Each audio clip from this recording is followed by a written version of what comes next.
Quel intérêt a-t-on de retourner à la messe après un remariage? C'est une question que se posent beaucoup de chrétiens, troublés par cette affaire d'interdiction de communier à la messe lorsqu'on s'est remarié.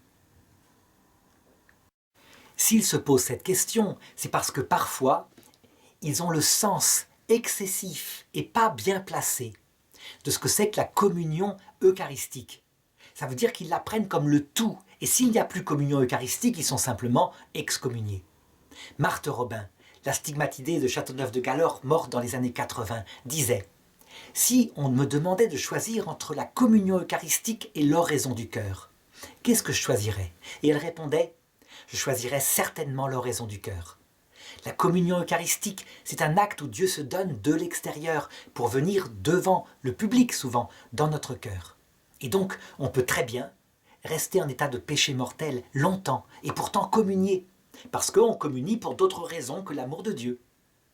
Et elle disait, l'oraison du cœur, elle, quel est le but de la communion?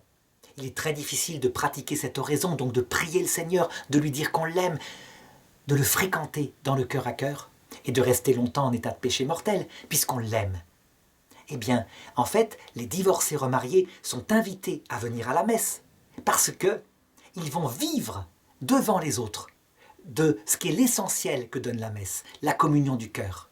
Ils vont rappeler aux autres, par leur façon de s'approcher de la communion sans pouvoir la recevoir, qu'ils reçoivent une bénédiction de Dieu, s'ils se comportent humblement et en vérité face à cet appel, cette vocation présente dans leur sacrement de mariage qu'ils n'ont pas pu réaliser. Ça, il faut le reconnaître.